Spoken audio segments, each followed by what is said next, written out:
안녕하세요. 우당 유해영 선생 기념사업회 상임이사를 맡고 있는 황원섭입니다. 여러분 누추한 우리 기념관 찾아주셔서 대단히 감사합니다. 제가 지금서부터 한 20-30분 동안 우당 기념관에 대해서 간략하게 소개를 해올릴 수 있도록 하겠습니다.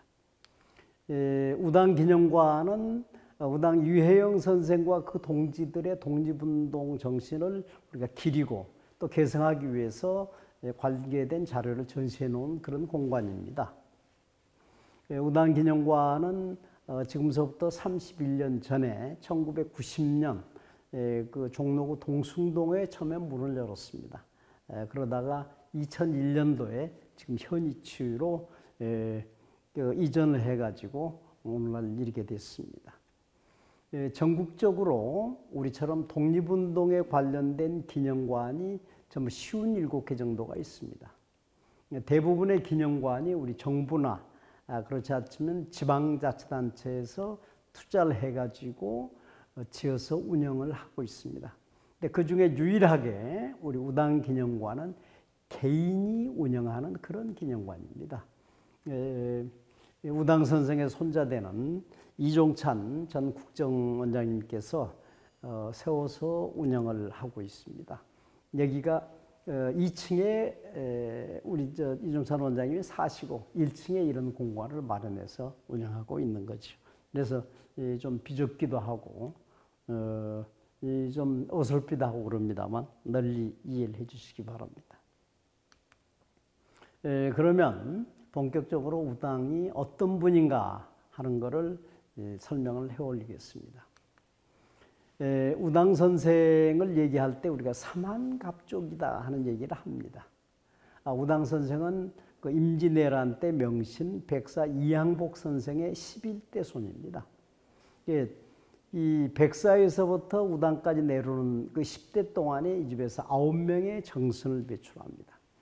우리 최고의 관직을 가장 많이 배출한 그런 집안이기 때문에 명문가죠. 그래서 사만갑족이라고 부르고 있습니다. 우당 선생의 아버지는 고종 때 이접한서를 지내는 이유승 대감의 6 아들 중에서 4번째입니다. 바로 아래 동생이 성제 이시영 선생이죠. 우당 선생은 어렸을 때부터 벼슬에는 별로 관심이 없고 그 당시에 서세동점 과정에서 서양의 문물들이 이제 우리나라 들어오고 있을 때 그때 바로 서양의 학문을 아주 집중적으로 탐구하는 그런 계획주의자로 성장을 하게 됩니다. 당시에 이상서 선생, 이시영, 이동영, 여준 그런 앞서가는 선진 지식인들이 스터디 그룹을 만들어 가지고 서양의 정치, 경제, 법률, 심지어 세계사 이런 신학문을 아주 집중적으로 연구했습니다. 지금 정릉에 있는 신흥사, 그다음에 남산에 우당 선생 둘째 이석영 선생의 정자 홍엽정이 있는데 거기서 보통 한 석 달, 또 길게는 5달 동안 합숙을 하면서 집중적으로 공부를 했었습니다. 그런 공부를 통해서 우당 선생은 인간의 자유와 평등, 이것이 최고의 가치라고 하는 걸 인식하게 됩니다. 그리고 당시에 그 불평등한 봉건적인 그 인습을 타파하고 새로운 세상, 새로운 시대를 지향해야 된다고 하는 개혁주의자로 성장하시게 됩니다. 그러면 이제 그 다음에 이분이 망명하기 전에 어떤 독립운동을 했나 하는 것을 제가 간략하게 설명을 해 올리겠습니다.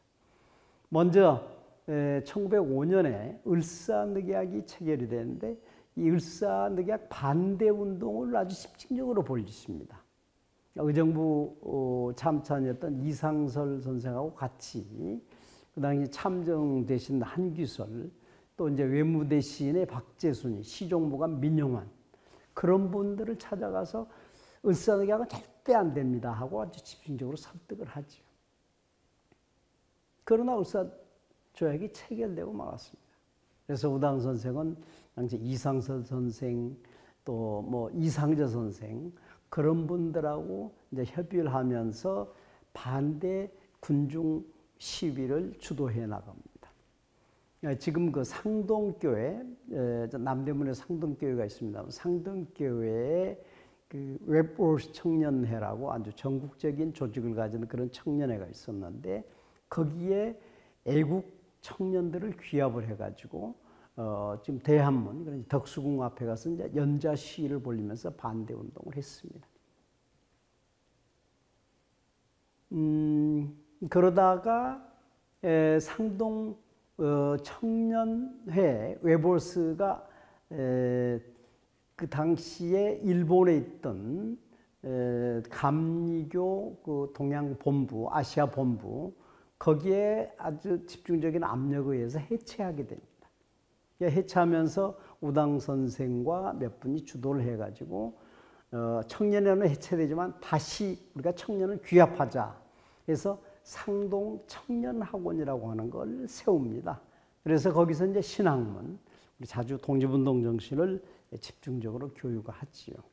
1904년에 처음에 이제 이걸 세웁니다만, 그때 초대 학감이 이제 이승만 박사였습니다. 그러다 이승만 박사가 이제 미국으로 가시니까 나중에는 우당 선생이 그것까지 다 맡아서 운영을 하게 됩니다. 그러다 이제 1906년도에 상동교회 이제 전덕기 목사, 또 이제 이동영 선생, 양기탁 선생, 이제 그런 분들하고 같이 비밀결사, 독립운동 비밀결사 신민회라고 하는 것을 발족을 합니다. 신민회는 1905년 안창호 선생이 주도해서 창립됐다고 하는 주장도 있습니다만 비밀결사이기 때문에 분명히 잘 밝혀지지 않은 사항이고 사실은 그 전에 세워졌다는 걸로 일반 정리가 되고 있습니다. 또 그 신민회에서는 해그 만국평화회의가 1907년 개최될 때 거기에 대표를 보내자 해서 이제 고종 황제한테 추청을 하게 되죠. 이 당시 고종 황제는 완전히 친일파한테 포위된 상태이기 때문에 이걸 어떻게 고종 황제를 설득시킨 방법이 없었습니다. 우당 선생이 내가 고종을 설득하마 해서 나섰죠. 그래서 이제 우당 선생이 그 당시 고종 황제 비서실장 맡았던 조정구대감을 통해서 비밀리에 고종과 소통을 하면서 성사시키게 됩니다. 그래서 여러분 잘 아시다시피 이제 이상설 또 뭐 이준, 이휘종 그런 분들이 우리 특사로서 해그 만국평화에 참여를 합니다.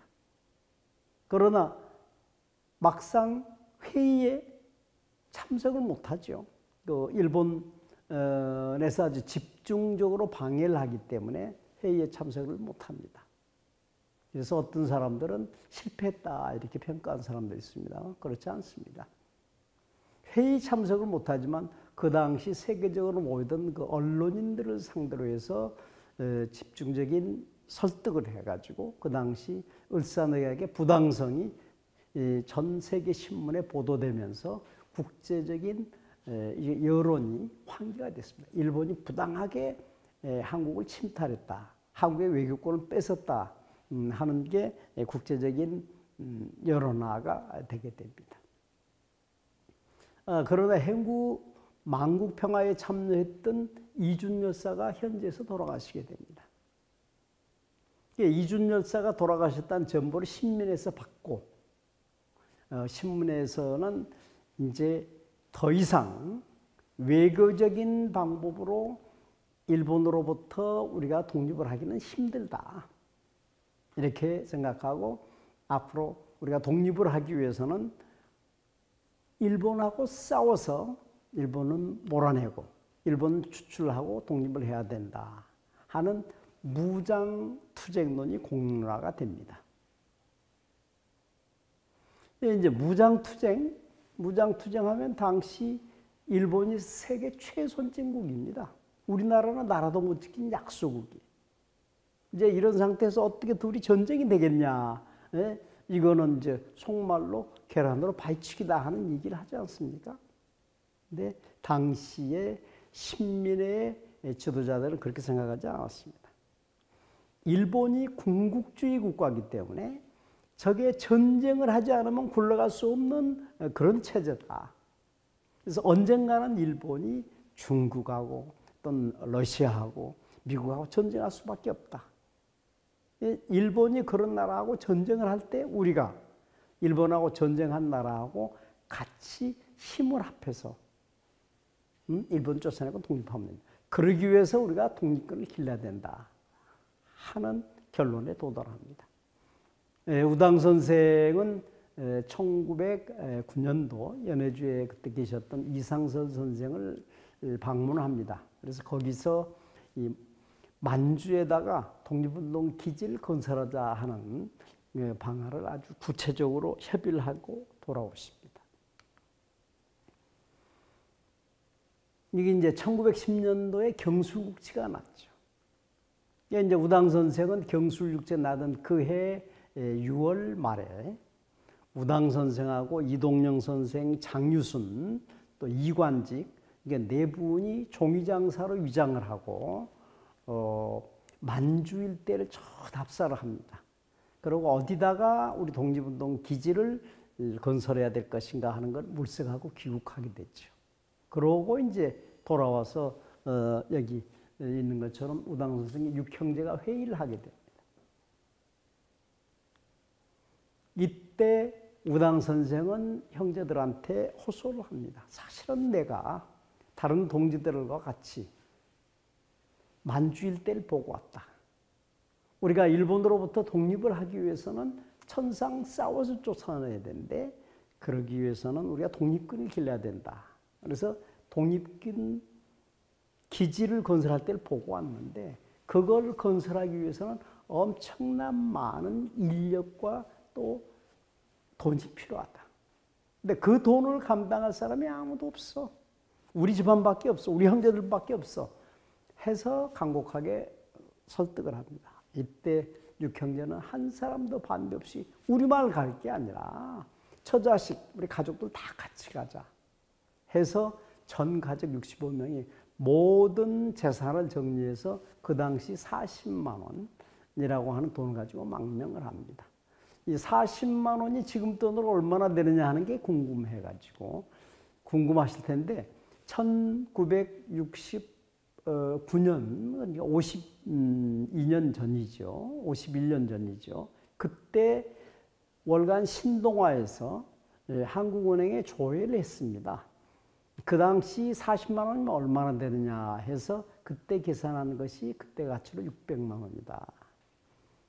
근데 지금 현재 우당 선생 그 육형제의 재산을 전부 다 조사해 봤더니 대개 현재 가치로서는 3조 내지 5조 원 된다는 그런 많은 재산을 가지고 계셨습니다. 그러니까 이분들이 망명해가지고 1911년 그 당시에 그 유하연 삼원보라고 하는 데가 있습니다. 이제 거기에서 당시 이제 망명하신 분들이 전부 약 300여 명이 됐는데 이제 그분들이 대고산이라는 추가가 뒷산에 올라가서 군중대회를 합니다. 근데 군중대회를 통해서 우리 망명 동포들의 자치기구라고 할 수 있는 경학사를 설립을 하게 됩니다. 그 경학사를 기반으로 해서 그 이제 그해 6월 10일 날 신흥무관학교, 처음에는 신흥강습소라고 있습니다. 당시 이렇게 중국 사람들이 아주 경계하는 그런 입장이었고 그래서 무관학교라고 이렇게 할 수가 없고 그래서 신흥강습소라는 이름으로 개교를 해가지고 주로 군사교육을 실시했었습니다. 근데 신흥무관학교는 이제 그 다음에 요하연 합리하라고 하는데 이제 이전을 하게 됩니다. 처음에 시작했던데 학생들이 많이 들어오기 때문에 학교를 넓혀야 될 텐데 현지 중국 사람들이 전혀 협조를 안 해. 왜 도저히 안 되겠다 해서 이제 우당 선생이 그 당시 중국 대총통 웬스카이를 찾아갑니다. 근데 중국의 대총통 이 여기 망명객 우당 만나 죽었어요? 못 만났죠. 근데 어떻게 만났느냐 하면 우엔스카이가 이모군날 때 청나라 대표가 우리 한국에 오지 않습니까? 그때 원세계가 군사 지도자로서 오셨던 분입니다. 여기 와가지고 그 당시 우리 조정을 쥐락펴락했던 사람이에요. 그래서 그 당시에 원세계를 우엔스카이를 원대인이라고 불렀죠. 마침 우당 선생의 아버지가 이조판서를 했고 우당 선생의 집안의 아저씨가 영의정을 했기 때문에 이제 연고가 있었어요. 그걸 통해서 우엔스카이를 만나가지고 협조를 받습니다. 우엔스카이가 적극 협조를 해주지요. 그래서 새로 아주 넓은 대지를 구해가지고 류하연 합리하라고 하는 대로 이제 신흥무관학교를 이전을 하게 됩니다. 근데 신흥무관학교는 1913년대 이제 제1회 졸업생이 나오는데 1회 졸업생들하고 그 당시에 이제 교직원 중심으로 신흥하구단이라고 하는 거를 이제 설립을 하죠. 그 다음에 이제 1914년 1회서부터 이제 3회, 4회 졸업생까지 약 385명 정도가 그 백두산의 서쪽에 있는 그 백서농장이라고 하는 만들어가지고 아주 강도 높은 군사훈련을 시작하죠. 그래서 신흥무관학교가 1920년도에 폐쇄가 되는데 문을 닫게 되는데 그때까지 약 3,500명의 독립군 지도자를 양성하게 됩니다. 근데 신흥무관학교가 어떻게 10년 동안 이렇게 존속이 됐느냐? 다른 이제 예를 들면 이상서 선생, 이승희 선생 이런 분들이 한흥동이라고 지금 그 연해주하고 중국의 흑룡강성 바로 그 경계에 있는 한흥동에 한흥학교를 세웁니다. 거기 이제 군사훈련을 하는데 우리 홍범도 장군이 거기 이제 군사 교관이었죠. 1년 못 가서 문 닫았습니다. 이동희 선생이 왕천연에 군사학교를 세웁니다. 그러나 1년 못 가서 문 닫습니다. 박용만 선생이 하와이에서 했던 소년병원도 마찬가지입니다. 근데 신흥무관학교가 이렇게 오래 계속될 수 있었던 거는 우리 신민회 또 대한제국 무관학교 출신들을 중심으로 한 충분한 인적 자원 또 우당 육형제가 뒷받침한 경제적인 토대가 있었기 때문에 가능했었습니다. 우리 또 조선족 다치단체 우리 경학사 나중에 부민단 되죠. 한조계로 발전하죠. 거기서 지속적으로 지원을 했기 때문에 오래 계속될 수 있었고 또 이제 신입생들을 충원하는 게 원활했습니다. 그 당시에 이제 서간도 지역에 유하연, 통화현 그런데 우리 조선족 학교가 한 30여 개가 됐습니다. 근데 그 학교 선생은 누가 하느냐? 신흥무관학교 출신들이 졸업한 다음에 2년 동안 그 가서 봉사를 했었습니다. 그래서 그 학교 졸업생 중에서 우수한 사람을 신흥무관학교를 데려왔죠. 그래서 원활하게 신입생을 충원하면서 10년 동안 3,500명의 독립군 간부를 양성하지. 근데 신흥무관학교 출신들이 뭘 했냐 하는 걸 간략하게 소개를 해드리겠습니다. 여러분들이 잘 아시는 봉오동 전투, 청살리 전투. 이제 금년이 독립전쟁 정선 100주년 되는 해입니다. 봉오동 전투. 우리 독립군이 일본 정규군과 싸워서 승리한 최초의 대규모 대첩이었습니다.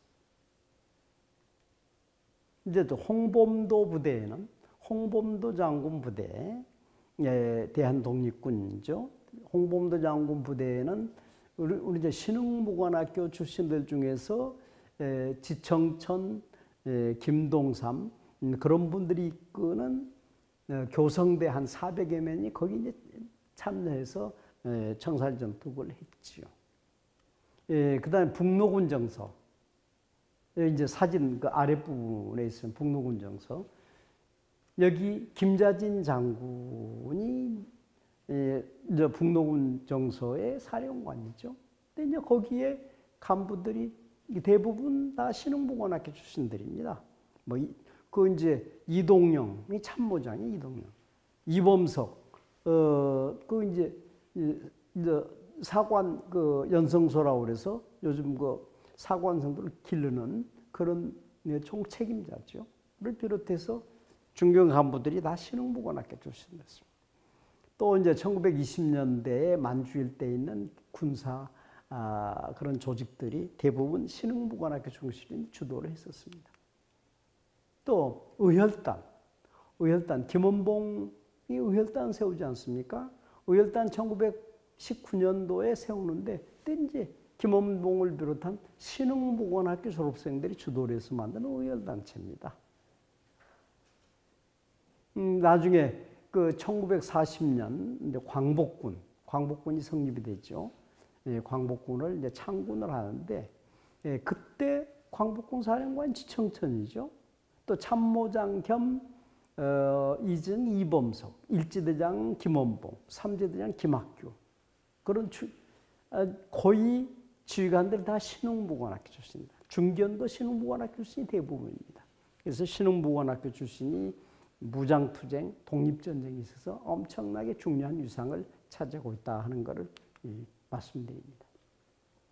우당 선생은 1918년도에 고종망명운동을 합니다. 우리 사실은 그 당시에 우리 독립운동 세력들이 많이 있었지만 전체 구심점, 리더십이 없었어요. 고종을 망명시키면 리더십을 우리가 확보할 수 있다. 또 독립운동 자금을 모금하는데 쉽게 할 수 있다. 또 고종이 당시에 그 세계적인 지도자이기 때문에 고종이 독립운동에 참여하면 다른 나라로부터 외국으로서 승인을 받고 독립운동 자체가 세계적인 이슈로 될 수 있다 해서 이제 추진을 했죠. 그러나 이제 고종 황제가 망명하겠다고 결심을 합니다만 결국 독살되면서 이제 실패를 했죠.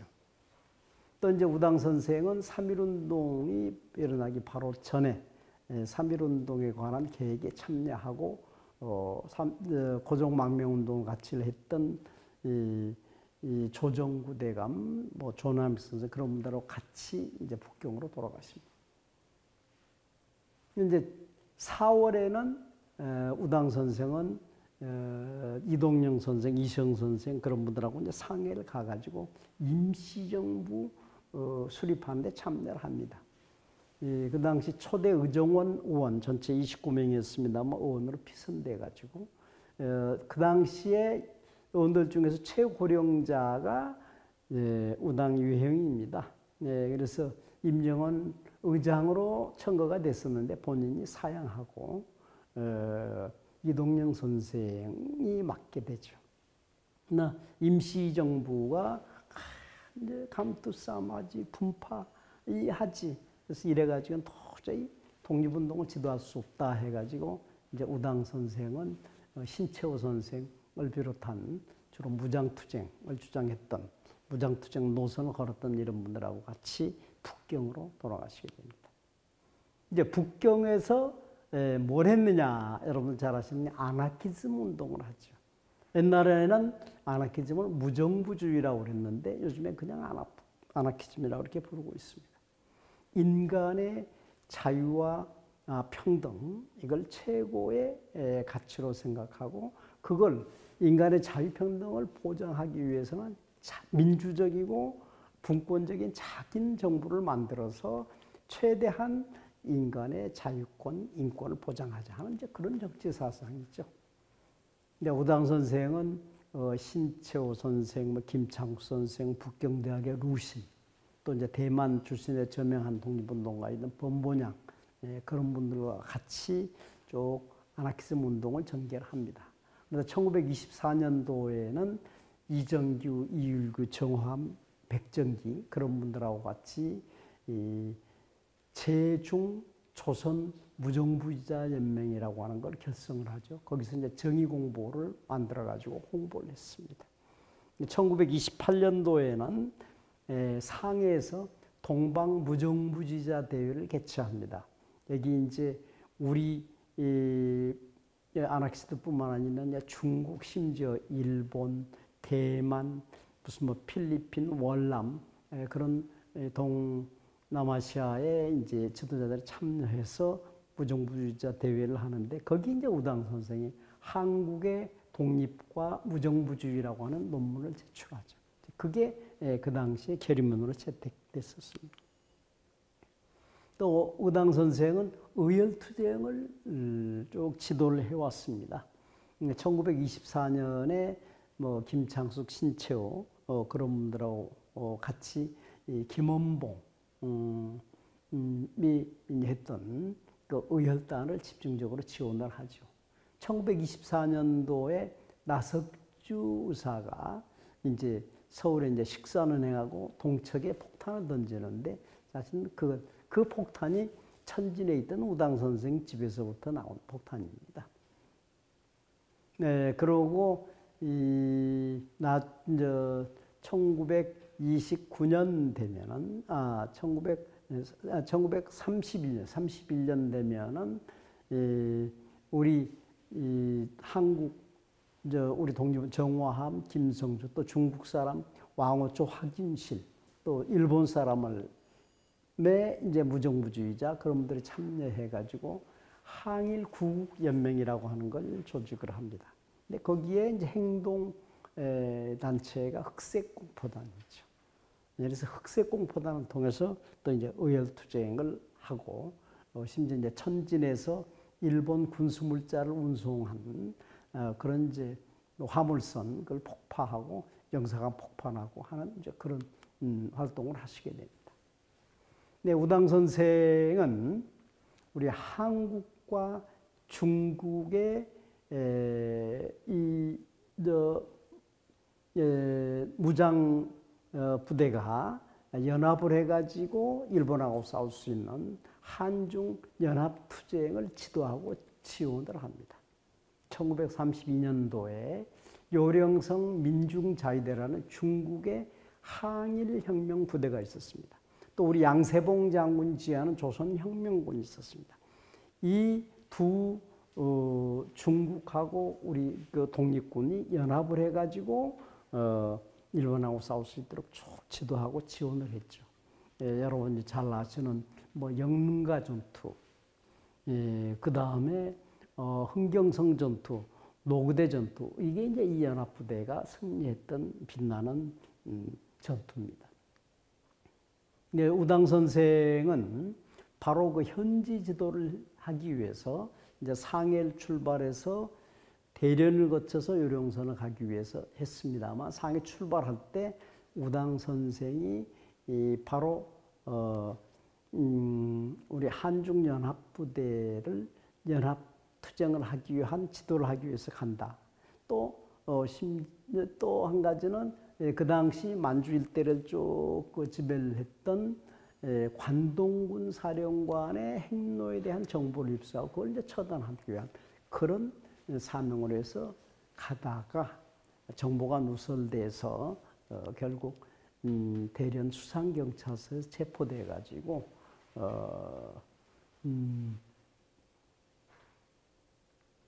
여순 감옥으로 이관하게 됩니다.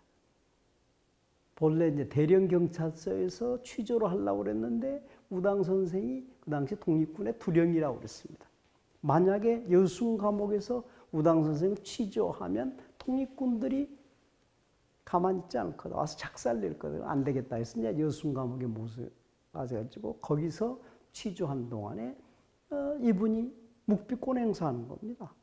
바로 말씀하면 우리 독립군에 대한 정보를 전부 일본한테 알려주는 거예요. 그럴 수가 없죠. 묵비권 행사하니까 계속 고문을 해가지고 고문 과정에서 순국하게 됐습니다.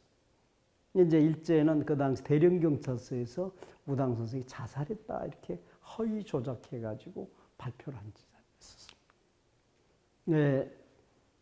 나중에 또 설명을 드리겠습니다만 중국 정부에서 우당 선생을 혁명열사로 추설했습니다. 저희는 우당 선생을 통해서 이게 짤막하게 설명을 했습니다만 우선 뭐를 배워야 되는 거 아니? 지도자가 어떤 사명을 가지고 있는가? 저희 노블리스 오브리지라고 하는 걸 배워야 됩니다.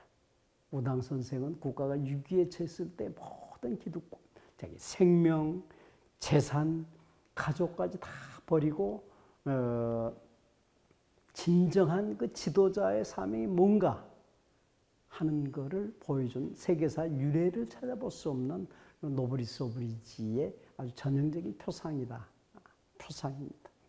또 우당 선생은 항상 독립운동 과정에서 많은 단체 조직을 스스로 만들고 지도하고 하면 본인은 한 번도 대표나 회장이 된 적이 없습니다. 왜 그랬느냐? 우리가 감투싸움, 개파싸움을 하는 그런 성향이 있기 때문에 우당 선생은 뒤에서 항상 추스리고 평풍 역할을 해야 되겠다 해가지고 본인은 뒤에 계셨습니다. 그래서 우당 선생을 이면 지도자라고 하죠. 그렇게 화합하고 통합하는 그거를 중시하고 그런 역할을 했습니다. 그래서 우당 선생을 통해서 화합하고 통합하는 그런 시대 정신을 배워야 되겠다 하는 말씀을 드리면서 간략하게 우당 선생에 대한 소개를 마치겠습니다. 감사합니다. 이제 여기가 우리 우당 기념관의 입구이기 때문에 여러분들을 맞으시기 위해서 우당 선생 흉상을 여기 모셨습니다. 이 흉상에 대해서는 제가 특별히 설명드릴 내용은 없고 단지 여기 받침대에 있는 우당 이회영이라고 하는 휘호, 우당 이회영이라고 하는 글자, 이 글자의 내역을 잠깐 설명해 드리겠습니다. 요즘에도 이제 정월 초하루 되면 이제 신문에서 각 신문에서 이제 휘호를 많이 합니다. 저명인사들이 휘호를 하는데 1925년 1월 1일 우당 이회영 선생이 동아일보에다 휘호를 했습니다. 그래서 그때 동아일보에 휘호한 그 글자를 사진 찍어가지고 만든 게 바로 이게 우당 이회영이라고 하는 글자입니다. 그래서 이 글자는 우당 선생이 직접 쓴 글자라고 하는 것을 여러분들께서 알아주시면 감사하겠습니다. 여기는 우당 선생의 생애와 독립운동을 연대기별로 쭉 기술해 놓은 벽입니다. 우당 선생이 1967년도에 이제 태어나셨죠. 그래서 이제 20대 때는 이제 의병 활동을 지원한 얘기, 그 다음에 이제 1905년 을사늑약을 반대했던 얘기, 그 다음에 1910년 되면은 일가족이 전부 망명해서 나중에 신흥무관학교를 세우고, 그 다음에 이제 독립투쟁을 한 얘기들이 쭉 있고, 저 옆에 가면은 이제 아나키스 운동을 한 장면이 있고, 이제 마지막에 가면은 우당 선생의 여순 감옥에서 옥살하게 되는데 여순 감옥 장면이 있습니다. 여기는 우당 선생이 작품을 할 때 사용하던 낙관입니다. 이 낙관은 우당 선생이 직접 새긴 그런 낙관입니다. 우당 선생이 돌아가신 다음에 이거를 그 상해에서 우리 이종찬 원장님 그 선친 아버님 되신 분이 바로 저 낙관 상자에 넣어가지고 땅속에 묻어놨다가 해방된 다음에 귀국을 하면서 땅을 파가지고 찾아서 가져오신 거라고 그럽니다. 이 낙관은 우당 선생이 새겼는데 낙관 전문가들 얘기하면 대단히 수준 높은 그런 낙관이라고 그렇게 얘기를 하고 있습니다. 그다음에 이제 왼쪽 끝에 동아일보가 살짝 보이는데 그 동아일보는 1925년 우당 선생이 1월 1일자 휴호했던 그런 장면이고, 오른쪽 끝에 또 동아일보가 보이는데 거기는 우당 선생이 돌아가셨을 때 동아일보에서 최초 보도된 내용입니다. 저때 이제 일본 측에서 우당 선생이 여순 경찰서에서 목을 매 자살하는 걸로 허위로 발표를 했었는데 바로 그 내용이 저기 실려 있습니다. 이 사진은 우리 대한민국 임시정부가 귀국한 사진입니다. 이제 1945년 우리가 해방이 됐을 때 당시 임시정부가 충칭에 있었습니다.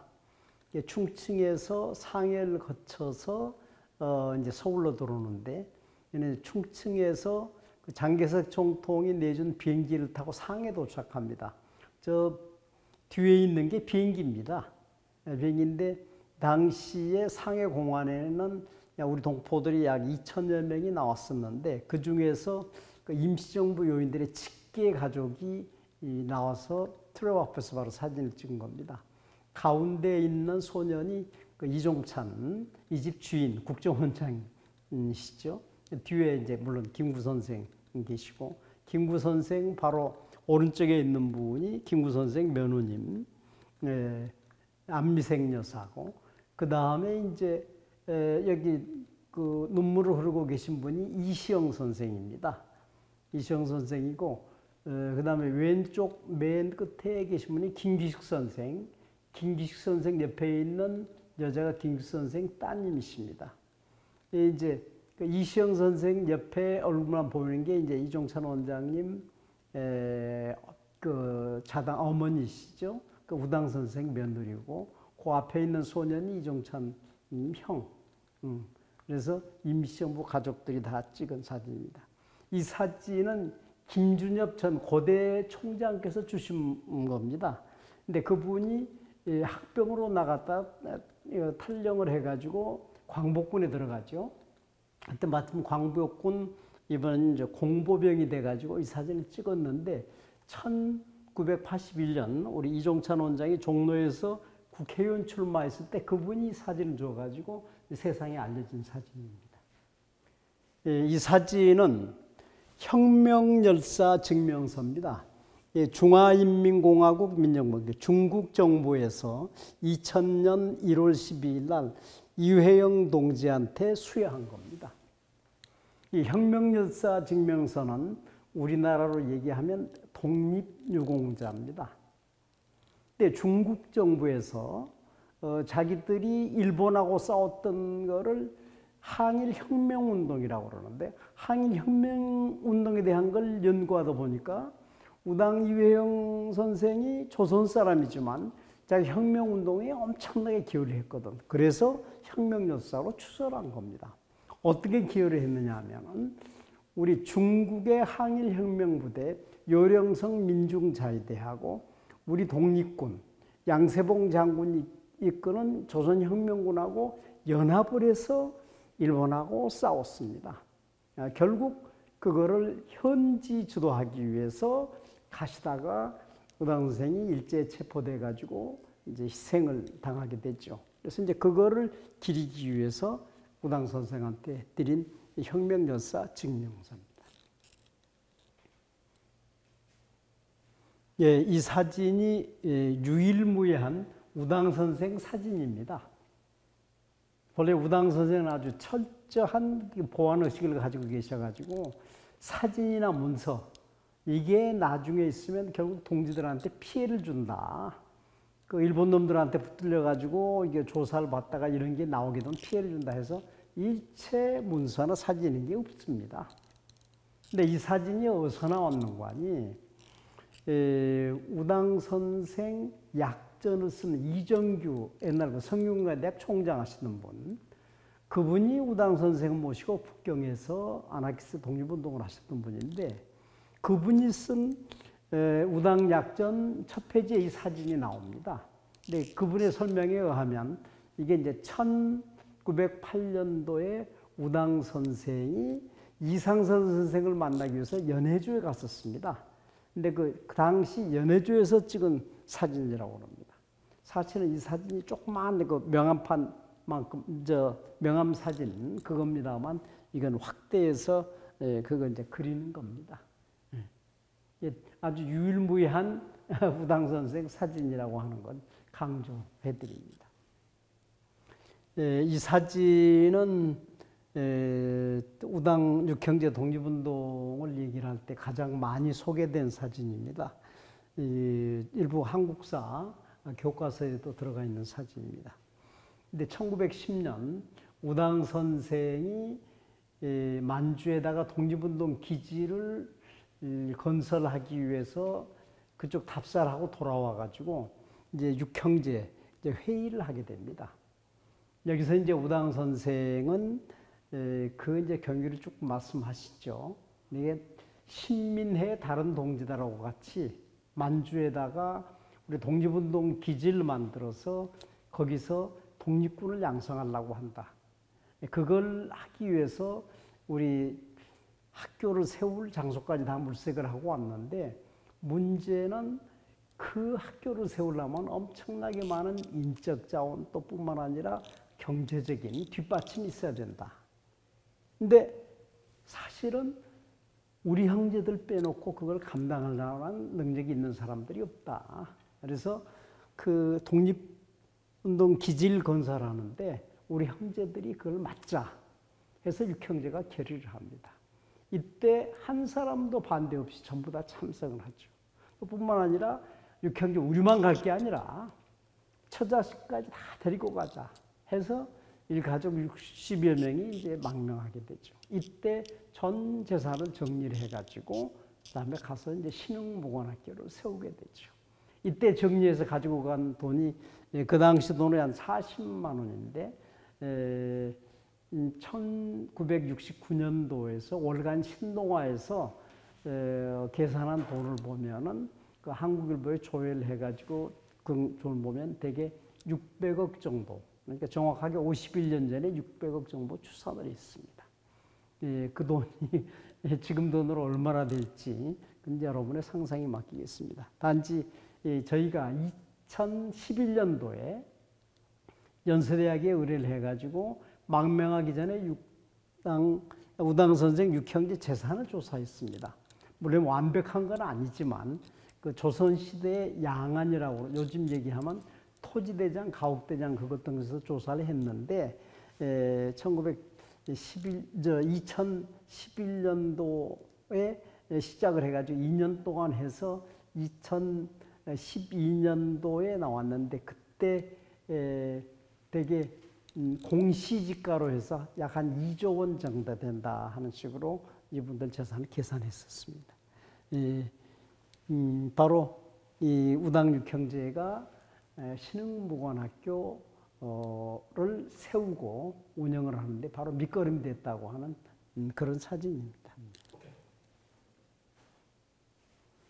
이 사진은 1907년 해그 만국평화회의에 우리 대표들이 가지고 갔던 신임장입니다. 이 신임장은 물론 고종황제가 한 거죠. 이게 이제 고종황제 수결, 사인이죠. 이게 옥새입니다. 이 내용에 보면 그 대함 제국의 특파위원으로 이상서를 대표로 하고 이준을 부대표로 해서 고종이 내 권한을 위임해가지고 대표를 보낸다. 일본이 부당하게 우리의 외교권을 뺏었으니까 우리 국제회의에서 논의를 해가지고 우리 자주 독립을 회복해 줄 수 있도록 해달라 하는 그런 내용이 여기 들어 있습니다. 근데 사실은 해그 만국평화회의하고 우당 선생하고 어떤 관계인가니 신민회에서 해그 만국평화회에 대표를 보내자, 특사를 보내자고 결의를 합니다. 하지만 고종 황제를 설득할 수 있는 길이 없지요. 이제 우당 선생이 내가 고종을 설득하겠다고 나섭니다. 그래서 우당 선생은 그 당시에 고종 주변에 완전히 친일파들이 포위하고 있는 그런 상황이기 때문에 직접 만나질 않습니다. 조정구 대감, 고종 황제 비서실장 그분을 만나서 심도 있게 논의를 해가지고 고종 황제를 설득하게 됩니다. 사실은 이 신임장을 이게 이제 그 궁중에서 이거 쓴 게 아니라 고종 황제가 백지에다가 이 수결을 하고 그 다음에 옥새만 찍어서 백지를 허버트를 통해서 우당 선생한테 전했다는 그런 얘기도 있습니다. 네. 이제 이걸 가지고 만국평화에 갔습니다만 만국평화에서 일본 방해에 의해서 회의 참석을 못하죠. 네. 그러나 국제 기자단을 통해서 부당하게 일본이 국권을 침탈했다 하는 내용을 발표함으로써 세계 각국의 신문에 보도가 되게 됩니다. 이 난초 그림은 우당 선생이 그린 난초 그림입니다. 이런 난초를 되게 뭐라고 얘기를 하는 거 아니? 석파란이라고 합니다. 석파, 바위 사이에 이런 난초가 있고 이 난초가 그냥 뻗은 게 아니라 이 난초가 이렇게 이제 3번 휘어져 가는 그런 게 석파란의 특징입니다. 이 석파는 대원군 호죠. 대원군이 많이 그렸던 난초입니다. 그러니까 대원군은 이런 난초의 기법을 누구한테 배웠는고 하니 추사 김정희 선생한테 배웠습니다. 추사 김정희가 제주도에 유배를 가가지고 9년 동안 귀향살이를 하면서 자기 마음속에 쌓여있는 그 스트레스, 한을 풀면서 그랬던 것이 바로 이런 난초군입니다. 대원군이 아들 고종이 즉위하기 전에는 엄청나게 힘들게 살았습니다. 그때 자기 마음속에 있는 한을 도려내면서 그랬던 그림이죠.